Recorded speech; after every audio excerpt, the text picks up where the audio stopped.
তবে আজকে যেটা করে দিল শওকত সাহেবেরই খারাপ হলো।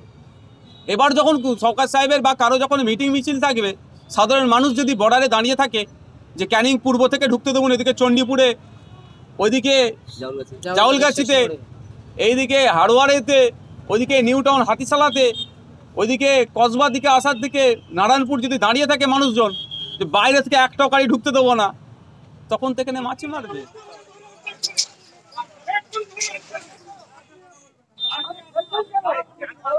লোক খুঁজে পাবে তো, আর বাইরে থেকে ভয় দেখিয়ে হোক আর বিরিয়ানির প্যাকেট দিয়ে এসেও লোক নিয়ে আসা বন্ধ হয়ে যাবে। তবে আজকে যেটা করলো এটা ওনাদের জন্যই ক্ষতি করলো। আমাদের বাইরে থেকে কেউ আসে না, আর আসার প্রয়োজনও বোধ করি না। আমি তো দেখলাম ঝামেলা হচ্ছে, তখনই তো নামলাম, আমি তো চলে যেতে পারতাম। ওসব আমি ভয় খাই না, কি সব ঝামেলা খামেলা। যারা চিৎকার করছিল তাদের সাথে আমি যে কথা বলার চেষ্টা করলাম। তাহলে কি ভাঙড়ের মানুষ তৈরি আছে আগামী দিনে আটকাবার জন্য? সে বুঝতে পারবেন। আপনি কি বার্তা দেবেন? আমি শান্তির বার্তা সবসময় দিই। অশান্তি আমি পছন্দ করি না, শান্তির পক্ষে থাকি। প্রয়োজনে ভালো কাজ করতে গেলে প্রয়োজনে পিঠও পেতে দিতে হবে। আমি এর পক্ষে। উল্টে মারো ঝামেলা করো এর পক্ষে আমি নেই, ছিলাম না, আছি, আর থাকবো না। আছে কি ক্ষতি করতে পেরেছে? যেমনভাবে 2021 সালে ছিল ভাঙড়ের অবস্থা, ক্রমশ তার ভালো হচ্ছে, বরঞ্চ যারা হিংসা করছে তারা কোণঠাসা হয়ে যাচ্ছে। পুলিশের সহযোগিতা নিয়ে তাদেরকে এগিয়ে যেতে হচ্ছে। একাধিক প্রেসদের ক্যামেরা কেড়ে নিয়েছে। দেখুন, প্রেস সাংবাদিক স্বাধীনতাই তো আমাদের ভারতবর্ষের অবস্থান কোথায়? তলনিতে। 180টা দেশের মধ্যে 159। কারণ এই ধরনের কিছু নেতাদের জন্য, তো শাসকের জন্য, রাষ্ট্রের জন্য প্রেসের ক্যামেরা কেন কেড়ে নেবে? তাদের মধ্যে কিছু ভুল আছে বলেই কাটছে। আরে ভাই, আমি যখন নেবে কথা বললাম, আমি তো কাউকে বলিনি ভাই ক্যামেরা অফ করো। তারা কেড়ে নিচ্ছে কেন? ভয় পাচ্ছে বলি, তারা অনৈতিক অবান্তর কথা বলছে বলে। তাহলে অনৈতিক অবান্তর কথা বলে বেশি দিন টিকে থাকে না। হয়তো আপনারা দেখতে পারবেন আজকে এখানে হইউল্লাহ করলো, এই ভালো একটা প্রোগ্রাম হওয়ার কথা ছিল, মানুষ পরিষেবা পেল না। আজকের দিনে হয়তো দেখতে পারেন নওশাদ সিদ্দিকীকে এরা হারিয়ে দিল এখানটায়, ধরে নিলাম। কিন্তু ইতিহাসে কিন্তু নওশাদ সিদ্দিকী বা ভাঙড়ের বিধায়ক বিজয়ীর খেতাব নিয়ে রাখবে। কারণ আমি এখান থেকে পালাইনি, এটা মাথায় রাখবেন। আমি এখান থেকে পালাইনি, আমি এখানে এসেছি, আমার জায়গায় আমি বসেছি।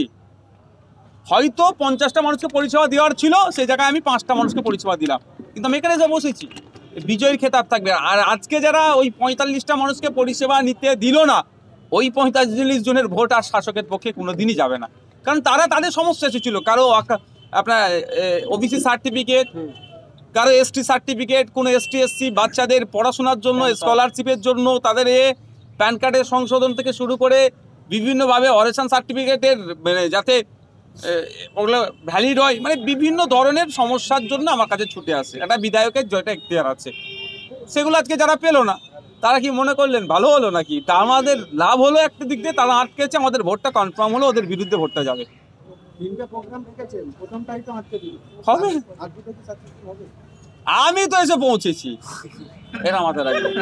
ইতিপূর্বে এই ধরনের ভাঙড়ের অনেক বড় বড় নেতা অনেক কথা বলেছিল, টেবিল ফেলার জায়গা দেবে না। টেবিল চেয়ার তো ফেলেছি ভাই। এবার পাবলিককে না আসতে দিলে আমি তো পাবলিককে ধরে আনতে পারি না, ওটা প্রশাসনের কাজ। প্রশাসন ব্যর্থ আটকাতে, সেটা এবার প্রশাসন ওটা দেখবে কি সুমোটো করে, দেখার বিষয় আছে। প্রশাসনের যা অবস্থা, দুহাত বুলিয়ে দাঁড়িয়ে আছে।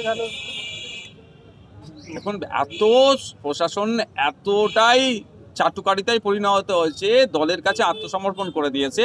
প্রশাসন আমি দেখছিলাম 2-4 জনকে বোঝানোর চেষ্টা করছিল, উল্টে তাদেরকে অশ্লীল ভাষা বলছে প্রশাসন। কেন? প্রশাসনের আজকে সেই সম্পর্কটা, একটা প্রশাসনের কর্তা হিসাবে যে মুডে থাকার দরকার সেটা আস্তে আস্তে ক্রমশ নষ্ট করে দিচ্ছে। ফলে আজকে এই ধরনের অবাঞ্ছিত মন্তব্য তাকে শুনতে হলো। Thank you.